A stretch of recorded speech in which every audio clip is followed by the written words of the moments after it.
Okay, so we have already discussed with regards to the Philippine literature, the two short story under the Philippines or the category of the Philippines. Kita na ba yung aking presentation pala? Yes po.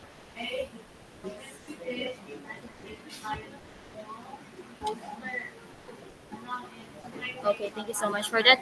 So for now, we're going to move forward, move on to the Vietnam or Vietnam literature kung saan we're going to focus to the kung in the Philippines literature nag-focus tayo sa prose or yung mga short story written by the Filipino author. In Vietnam, we're going to unveil the poetry or poem written by Vietnamese writer, which is our focus would be the cherished daughter and the schoolboy's apology. However, the schoolboy's apology, you're going to do your own analysis about it.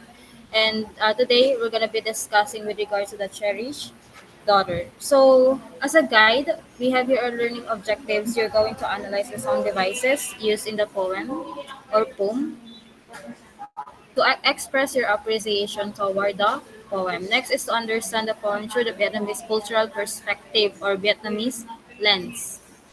And the last but not the least is to create your own twist in the poem ending. So the objectives number three, this is your group presentation. Further information will be provided at the latter part of our discussion. So before we proceed to the poem, The Cherished Daughter, let's have a refresher or a review.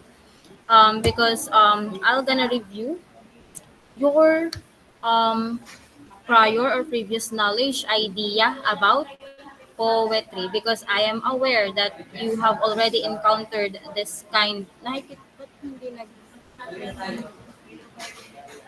I know that you have already encountered this lesson in your previous years during your high school or junior or senior high school day. So poetry, this is a literary form harnesses the aesthetic and rhythmic aspect of language to evoke emotions beyond the literal interpretation of words.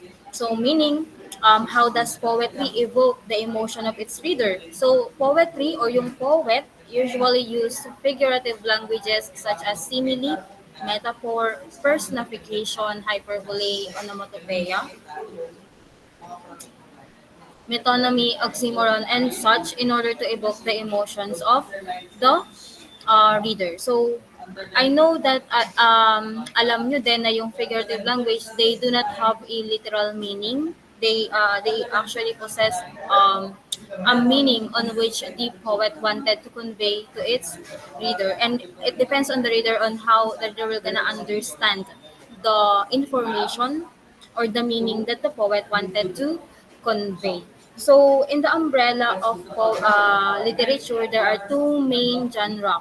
So, first is the prose, which is we have already discussed or we have already encountered it during the our discussion regarding with the Philippine literature. Prose and poetry is a two distinctive written or writing form in which prose used a straightforward language or a natural language because prose do have only one purpose. This is just to tell a story or share an information to its reader. One of the example of prose is short story and novel. However, poetry they use rhythmic pattern, sound devices, figurative language in order to evoke the emotion of its reader. So we have here three different type of poetry. We have lyric poetry. This type of poetry express personal emotion or thoughts of the speaker. It is often written in the first person point of view and is known for its musical quality. I have already mentioned that in order to evoke or in order to add musical quality, the poet, they used rhythmic pattern or rhyme, yung sound device na rhyme, on which we all know rhyme, this is the similarity of the sounds in every end of the line in the stanza. So next naman is narrative poetry. This is a self-explanatory type, which is the poet just narrate specific events Narrative poetry have clear beginning, middle, and ending. So it includes characters, a plot, and a setting. Next is descriptive poetry. So it focuses on describing from the word itself, describing using describing words, adjectives, or those sensory details words that help the readers to paint the picture in their mind. So we have three types of poetry: lyric, narrative, and descriptive poetry. Naiintindihan pa ba? Kindly react for those students na nakakahabol pa. Okay. Thank you for that. Let's proceed to the sound devices. The sound devices naman, this is the technique used by the poets in order to enhance the auditory quality of their poems or poems. So we have here alliteration, assonance, consonance, onomatopoeia, and rhyme. So I have already mentioned that this specific lesson was actually just a review. So based on your previous encounter or on your high school days, do you still remember any idea with regards to this following sound devices? O seven.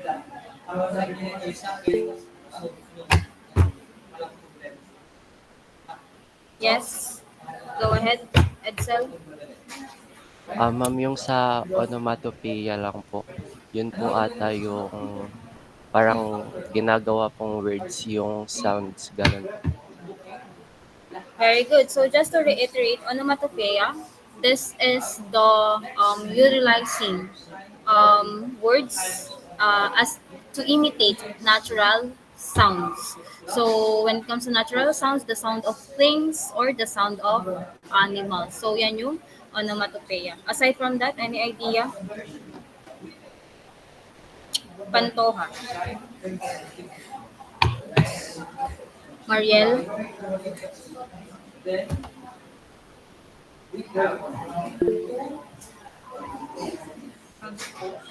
Mariel.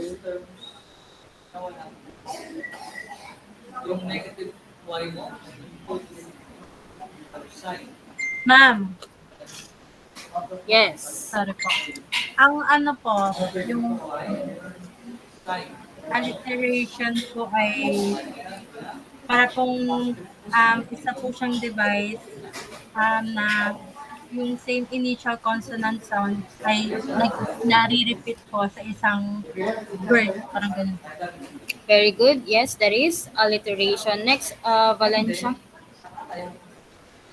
Yung yun pong sa assonance po, pang nare-repeat po dun ay yung vowel sounds po ng mga words po ng line.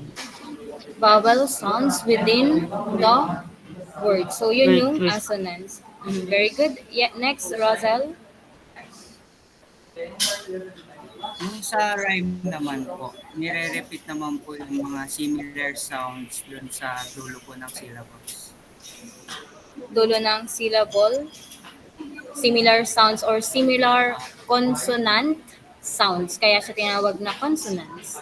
And last, meron pa ba? Go ahead, Avniel.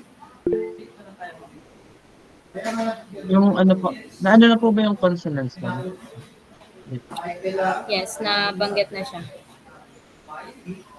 Ano na lang po mga ano? Wala na po. Okay. So, to reiterate or to elaborate your classmates' answers, I have here the definition of those sound devices. The first one, alliteration. So, this is the repetition of consonant sound. Sounds ha, hindi letter. At the beginning of the words. At the beginning. For example, she sells seashell by the seashore. Yung SH consonant sounds, that is what we considered as alliteration in this example. Aside from that, we have here like the tongue twister, pwede, yung mga Peter Piper, pick a peck of pickled pepper. So that is also an alliteration, yung consonant sounds of P, which is lagi siyang nare-repeat in every the beginning of the words. Next is assonance. This is the repetition of vowel sound, the vowel sounds within the words, which is like, for example, the early bird catches the worm. Yung E, A vowel sounds, which is repeated siya all throughout or in every words dito sa example. And aside from that, we have here yung example na she eats sweet treats, which is also have a vowel sound, which is yung EA sound. Next is consonants. So the difference between consonants and alliteration, although they do have the repetition of the consonant sounds. Kapag alliteration, the repetition of consonant sounds were usually found at the beginning or the initial part of the word. However, kapag naman consonants, the consonant sounds is often found within or at the end of the word. So, for example, the lumpy, bumpy road. In this example, the consonant sounds was located at the end of the word, which is yung PY sounds. Next is onomatopoeia or onomatopoeia. This is the words that imitates natural sounds. Like for example, the bees buzzed. So, ang onomatopoeia dito is yung word na buzz imitating the sound of the bees. So, aside from that, kung mahilig kayo, if you are, I know that you are all familiar with comics, yung sounds like boosh, bomb, that is also considered as onomatopoeia. So next is rhyme. This is the repetition of similar sounding words, often at the end of the line. Rhyme is commonly found in a poem or poem, on which we all know that poem, based on its structure, it's usually composed of stanza, and stanza composed of 4 lines. And hold on. And on those lines, at the end of those lines, dun yung makikita or usually makikita yung tinatawag nating rhyme. We also have this rhyme scheme, which is we always notated the rhyme scheme as A, B, where in the line 1 and line 3 do have the same sound at the end of the line, or the line 2 and the line 4, they do have the same sound at the end of the line. Adding this sound device, this rhyme, adds a musical quality to the poem or to the poem, and also it also adds rhythm. So those are the sound devices. To make sure that you really understand what are the differences in those sound devices, I have here an example excerpt. What are the sound devices that you can find in this excerpt? Bawe, go ahead. Avniel, Rhyme po, ma'am. can you cite or point out the specific rhyme? Yung ano po, yung no, go, at saka is no. Very good. So we have here rhyme, the same sound, and the end of the line. Aside from that, meron pa ba?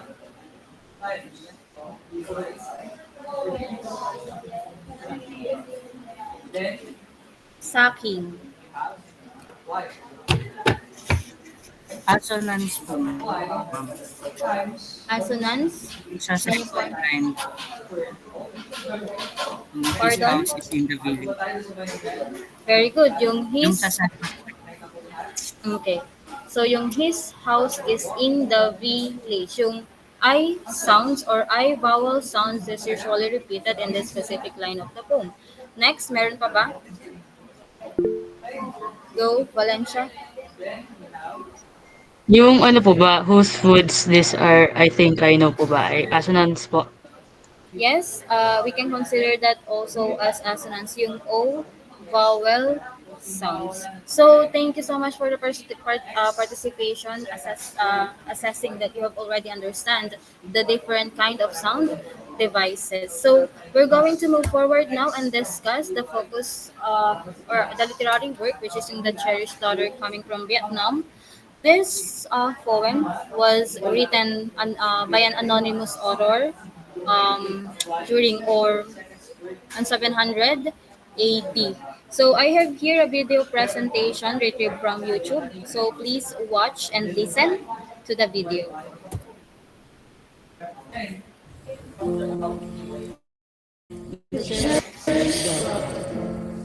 Mother, I am 18 this year, and still without a husband. What, mother, is your plan? The market brought 2 matchmakers, and you threw them to challenge. Not less than 5'1", 5,000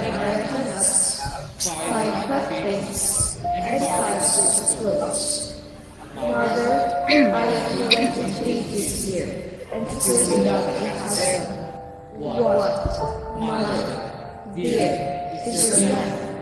The magpie brought two matchmakers, and he threw them the challenge. Not less than 3 foot one, 3,000 Americans, three hot pins, and three suit clothes. Mother, I am 32 this year, and still without a husband. What, mother, darlings, is your plan? The magpie brought two matchmakers, and he threw them the challenge. Not less than 1 foot one, 1,000 Americans, one fat dog this time, and one suit clothes. Mother, I am 43 this year, still without a husband. Mother, look, mother, will you please just take me away?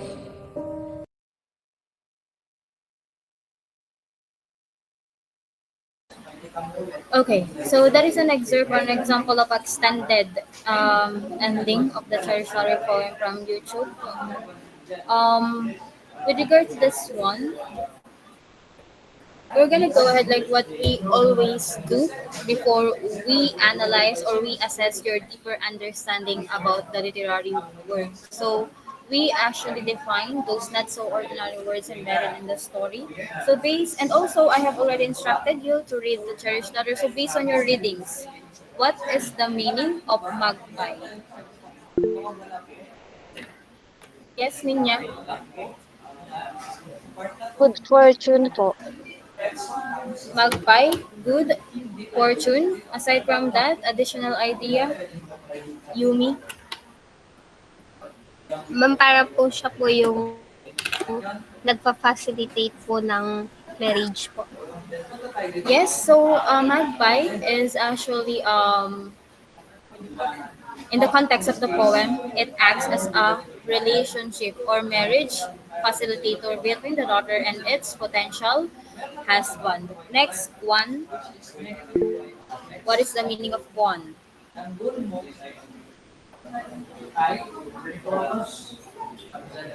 Go ahead, Mr. Gamelia. Ma'am, whole or it describes completeness po. Full or completeness. Aside from that, Russell. Ano po siya? All Vietnam currency po. Very good. One, this is actually a traditional Vietnam people. Next, matchmaker. John Mark. Hello ba? Mhm. Yung pong ano, yung nagdadala po yung magiging partner. Magpie and matchmaker, they are somehow, somewhat synonymous. However, just to differentiate it from magpie, matchmaker, there is a person who arranged the marriages by bringing together potential partners in the poem. So they are also responsible in finding a suitable husband for the daughter. So that is also in the context of the poem. Next is Arecanats. Arecanats.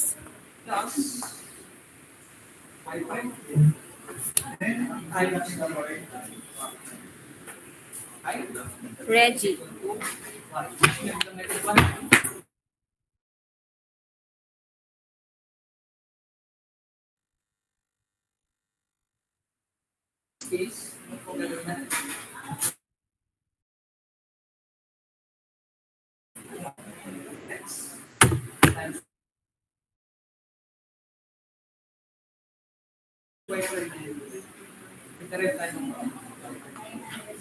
Reggie, andyan ka? Hello po ma'am. Ang para po mga Recanats po yung ah wait lang po. Okay, go ahead, Gida. The fruit po ng areca palm po. Okay, so yes, areca nuts is indeed a fruit of areca palm. And areca nuts in a Vietnamese culture symbolizes good fortune. That's why in the culture of Vietnamese people, they are usually chewed together with the betel leaves. And then it also has this stimulant effect. That's why it was commonly used in many cultures here in Southeast Asia. And also in the poem, Arakanats is part of the dowry or the bride price. Last, our last term,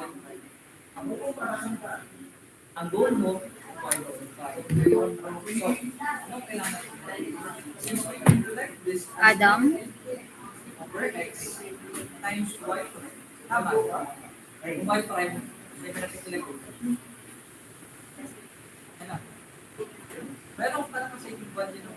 Hello, Adam. Still there?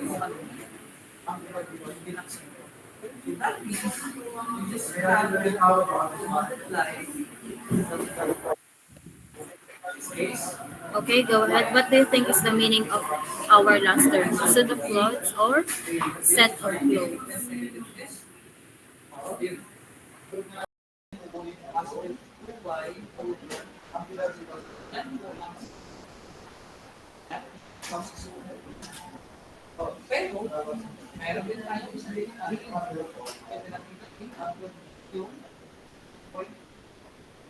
Okay, sino yung tumaas kanina? Go ahead, Mark. Sa context po ng poem, siguro po ang suit of clothes ay nagsisignify po ng wealth. Very good. In the context of the poem, suit of clothes actually signify wealth, social status, and also this is part of the dowry that the mother demanded from the or from her daughter's future groom or future husband. So, since you have already understand the differences or the definition of those vocabulary words, let's go ahead and check your understanding about the cherish daughter. So, based on your reading class, what do you think or do you believe that the daughter is actually cherished by her mother? Yes, Warren. I think po that the daughter is not cherished by her mother po. Because for the first few stanzas po, I understand that she is trying to protect her daughter or um,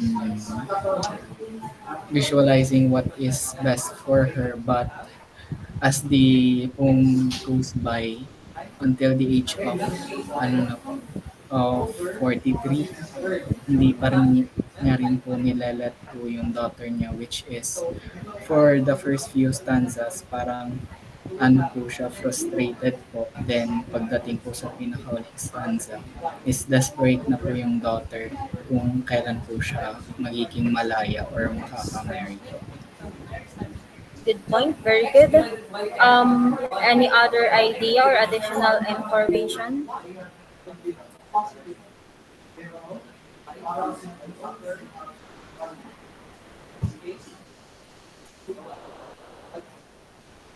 Yes, Alvin. For me naman po ay I think cherish po siya dahil parang ang gusto lang din po ng mother ay safe po at secure po ang future ng kanyang anak. Pero naging mahigpit lang po talaga at naging mataas po ang parang standards po niya. Ganun. Very good. So both of you might actually correct because analyzing this kind of poem, we actually do have different stand of it based on our personal beliefs or personal stand with regards if the mother really cherished or really valued or loved her daughter. Notice this comparison between the beginning of the poem and the final stanza of the poem. In the beginning, you can see that the mother actually demonstrates great love for her daughter by requesting this kind or this substantial amount of dowry from her daughter's future husband. This actually or this dowry actually symbolize a daughter's value, the daughter's worth. However, as the stanza progressed, on which the narrator or the frustration of the narrator was evident in a progressive or consecutive stanza. At the final part of the poem, the desperation of the daughter was evident until the daughter actually wished for her mother to just let her go.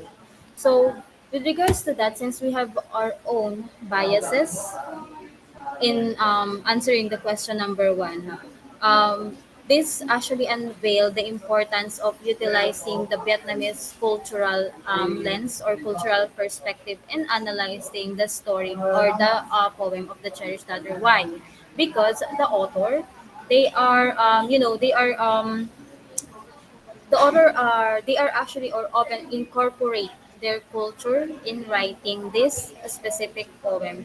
We cannot argue or we cannot judge the mother as fast as we can because we do not know anything with regards to the Vietnamese culture as of right now. Because sometimes may isip natin na bakit ganun ang hinihinging amount ng dowry ng mother? Bakit super or sumobra yung pag-protect niya sa kanyang daughter? So, those factors, we need to consider that in answering the question number one. However, your answer, it might be like correct or wrong. It will gonna always depend on your stand or in your personal beliefs with regards to the question or with regards to your answer in the question number one. So in order for me to help you in analyzing the story or the poem of the cherished daughter, we're going to study the different cultural perspective or culture of the Vietnamese people that was presented by the author in the poem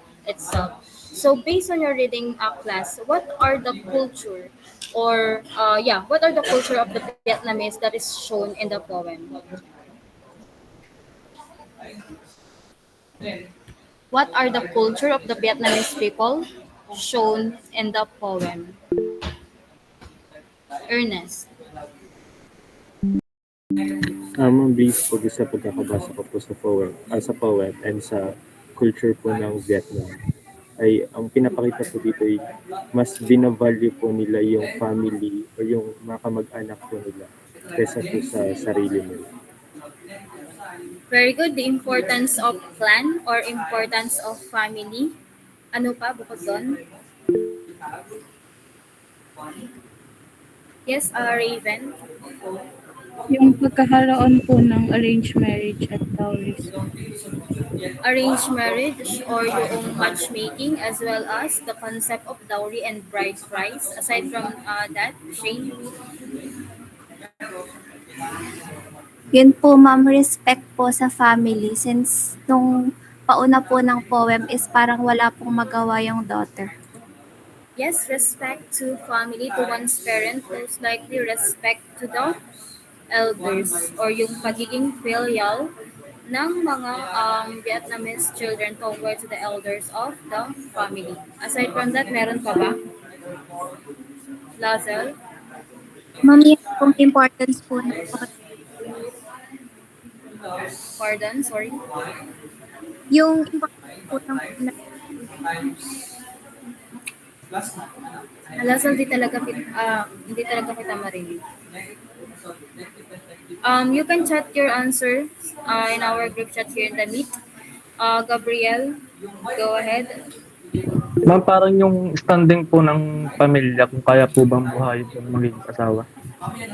Okay, the social or the economic status of the family. And also, Lazel answer is the importance of the honor and the status as well of the family. So we're going to elaborate all of your answer with regards to the culture shown of the writer in the poem.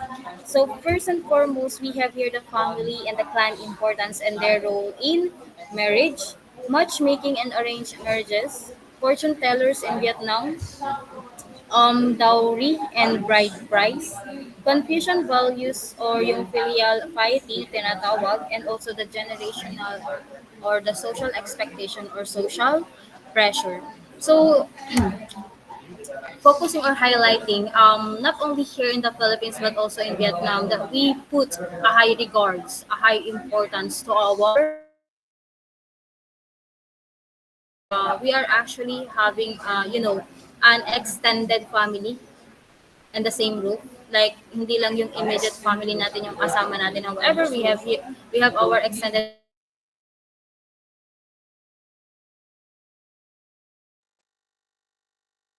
family that is in the Philippines, talking to a contemporary era, we do have our freedom in choosing our potential spouses in the future. However, in Vietnam, when it comes to marriage, parents or the elders of the family do have or do play a significant role in choosing their potential spouses for their youngster or for their children. So, in the cherished daughter, that was actually evident. The mother is the one who has the final say with regards to the choice about the potential partner. Excuse me, may natawag lang.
Okay, sorry for that. That is actually an important phone from my phone. So to continue, asa na ba ang kanina? Yes, the parents, the elders of the family, they do have a significant role when it comes to the this major decision of choosing the potential spouse for their youngster and their children, and also Diyan na papasok yung tinatawag nating matchmaking and arranged marriage. So this is the traditional practice or customary tradition practice in Vietnam. It was practiced like 1,000 years. So the foundation of arranged marriage was actually strong in Vietnam since parang naging local custom na rin sila ang arranged marriage siya sa Vietnam. So just what like I've mentioned, the parents, elders, they do have a significant role in this. But not only the parents, but also the elders like yung grandmother, grandfather, and the daughter is expected to follow, to obey, and accept the partner chosen by his or her family. So once there is a prospective or potential partner, still the elders will gonna consult the fortune tellers, which is fortune tellers is prevalent in Vietnam because fortune tellers in Vietnam is considered or recognized as a profession. So difference here in the Philippines, here in the Philippines, before you become a professional, you need to pass a board exam. You need to have a bachelor's degree. But in Vietnam, being a fortune teller is recognized as a professional. Why? Because Vietnamese people consult different major decision making like business decision, proper buying of property decision, and also marriage decision. So the fortune tellers will gonna approve or disapprove the potential or prospective candidate of the elders for their daughter. So if the fortune tellers approve and see that the marriage is actually compatible, the dowry and the bride price will be the talk between of those involved or family that was involved. So the dowry, this is the gift of money and goods given by the groom's family to the family of his brides. So this practice is seen as a way to honor the bride's family and demonstrate the groom's ability to provide for his future wife. So, aside from demonstrating the groom's ability to provide for his future wife, there's also other reason on why Vietnamese people practice this specific culture, dowry and bride price. What do you think is the other reason? Oh seven. Besides from demonstrating the groom's ability to provide for his future wife? Bakit or why does the Vietnamese people practice this dowry and bride price? Yes, Russell? Ma'am, try lang po. Sa naisip ko po parang yung dowry din po kasi nagagamit po siya as compensation. Kasi since yung groom po, kukunin niya na yung wife and kailangan niya po yung dowry ibigay sa family para kapalit po nung wife. Parang ganun po. So in a business manner, dowry, this is the price. Yeah, the bride price, the price of the wife. Correct. The dowry. This is also act as a compensation of the groom towards the family of bride. Also, this is a gesture of gratitude and appreciation for the family of the bride in supporting the brides all throughout. So, in Tagalog, in a literal meaning, parang binili ni groom yung bride from her family.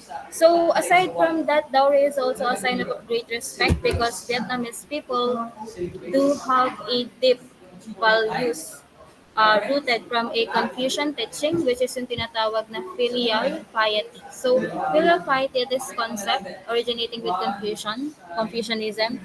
In general terms, this means to be good to one's parents, to take care of one's parents, to engage in good conduct, and not just toward parents, but also outside of the home, so as to bring a good name to one's parents. In a simple term, filial piety, this is the concept of great respect that Vietnamese youngster or children gives to their parents or to the elder of the family.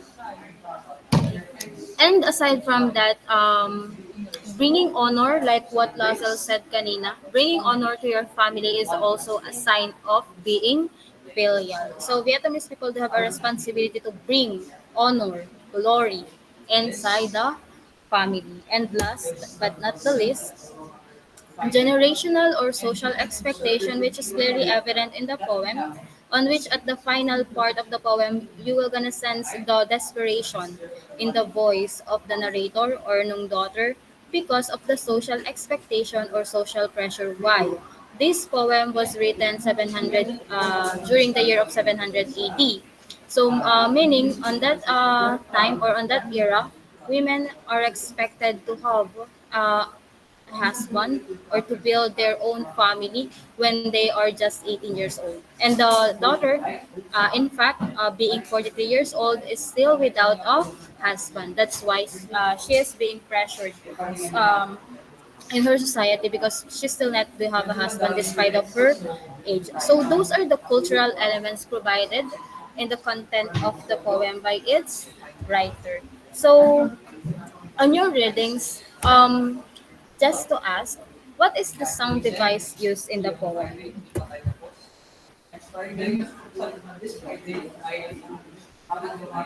What kind of sound device used in the poem? Did the author use assonance, alliteration, consonance, repetition?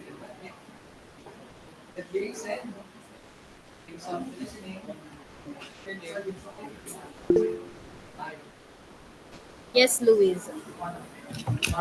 Ma'am, ano po, yung repetition. Very good. Repetition. Very good. So the author used repetition. So this is obvious because the phrases, the sentence, the words like mother, I am 18 years old and still without a husband. What is your plan, mother? So those phrases was repeated in the stanza of that poem or poem. And that technique helps to emphasize a certain themes and emotion, making them more impactful for the reader. Aside from that, the repetition do not only underscore the emotional weight of the daughter's plea, but also reflects the cultural and familial pressure that was placed to the daughter or to the narrator of the poem. So repetition serves several purposes in the poem. How? Because repetition actually highlights the daughter's growing frustration and desperation as she ages and still without a husband. Kaya marami sa inyo yung sagot kanina sa ating question number one, the daughter was actually cherished at the first part of the poem. However, at the final part, the daughter flee. The daughter wants her mother to let her go, signify that the daughter was not actually satisfied in the plan of her mother. So, yun yung naging dahilan kung bakit yung mga sagot nyo is sa una, yes, the daughter was cherished. However, at the end of the story or the end of the poem, the daughter was not actually cherished. Naiintindihan pa ba yung dinidiscuss ko dito? Kindly react nga kung nakakahabol pa.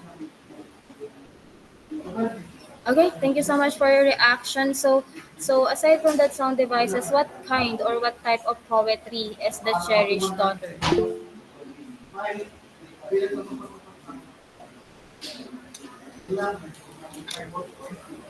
Ernest?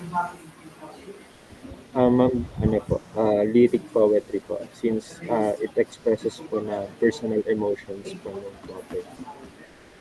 Very good. Yes, the cherished daughter is a lyrical poetry. So aside from the clue on which the daughter actually expressed his personal emotion or thoughts in the poem, the repetition adds a musical quality.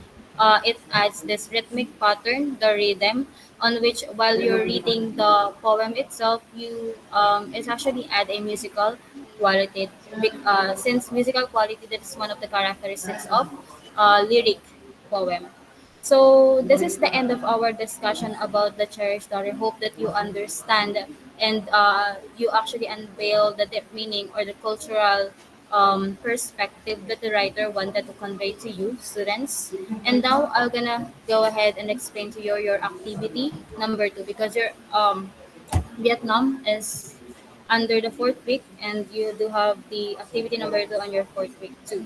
So the direction, you need to analyze the schoolboy's apology and then provide the following information that was needed. So you're going to do this activity in a short one paper, meaning handwritten. So the title, obvious schoolboy's apology. Author, identify the author and provide a brief background regarding with the author. The summary, provide a brief summary at the poem. 2 to 3 sentences lang yung summary. Hindi na need pa kahabaan yun.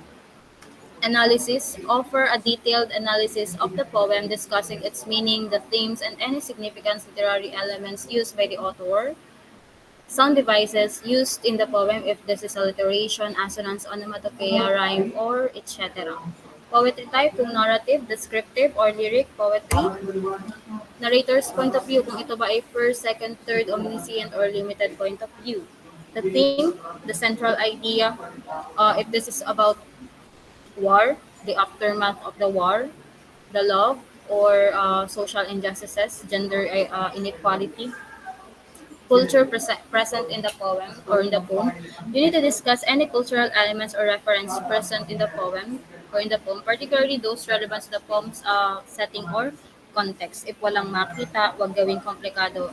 Wag nang maglagay. If walang makita. Okay? So, any question, clarification regarding with activity number two?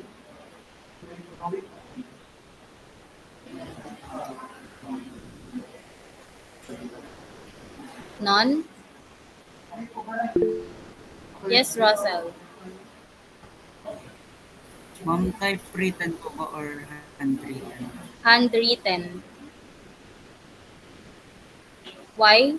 Ako nagpa-handwritten sa inyo because generally speaking ha, hindi ko sinasabi sa inyo. Most of the activity that was turned in a Google Classroom is actually AI generated. So, handwritten muna yung hihingin ko sa inyo sa ngayon. And then, yeah, regarding with the due date, is it okay for you to pass this one on Friday during our merge class? Lazel?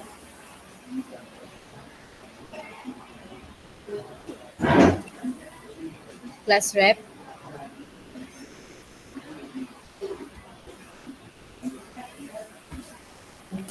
Wala pa si Lazel dito. Wait po, ma'am. Tinatanong ko po sila. Okay. Take your time. So habang nagtatanungan kayo dyan, I'm gonna proceed and explain this one. But you do not need to focus on this. I'll just gonna provide to you the changes in this group presentation. This will gonna also serve as your performance task for the first semester. So the instruction extended ending, the cherished daughter. You all have already formed your group, 4 groups. Yun na rin yung gagamitin nyo. The changes is task description or yung gagawin nyo. So in this, the poem ends with a question. As a group, you either need to answer this question or you can show the mother's point of view by adding 2 to 3 stanza that will serve as the ending. Meaning, pipili lang kayo kung ano yung gagawin nyo. Kung sasagutin nyo lang yung tanong sa poem, sa end ng poem or ng poem, or ipapakita nyo yung point of view ng mother by adding 2 to 3 stanza that will serve as the ending of the poem. Next is you can use your creativity. You can utilize figurative languages and sound devices to create a thoughtful and imaginative ending. With regards to the presentation, presenting this online or during your face-to-face is not feasible. So you're just gonna create a video presentation and upload it sa YouTube or Facebook. Once uploaded, you will gonna share the YouTube link or Facebook link and submit it in the Google Classroom. Question or any clarification regarding with the group presentation? Yes, Warren. Ma'am, yung question ko ba is yung mother really is just me away. Oo. Okay. Thank you. Aside from that, ang due date nito wala pa. I'll just gonna give you an enough time to plan, to prepare on during our face-to-face class on Friday. Lazal, nakapag-negotiate or nakapag-ano na ba kayo? Yes po, ma'am. Ma'am, pwede ka po, Sunday ko po i-collect po sa kanila since may po kami. Ako na lang po ang magpapatiin yung kailan po kayo. Okay, lagi akong nasa faculty every Monday to Friday. So, kailan mo siya i-collect? Sunday ko po, ma'am, i-collect sa kanila. Tapos, mapapadala lang po sa inyo na Tuesday po. Okay, so Sunday, which is on 6 October, no, on 29 of September. So, since we have already done with our discussion, also I have already explained here your activity and the presentation. And wala na kayong tanong, it's already 5 p.m. na. And you can leave the meeting na. Bye-bye. Thank you po. Thank you Thank po. you po. Thank you Thank po. you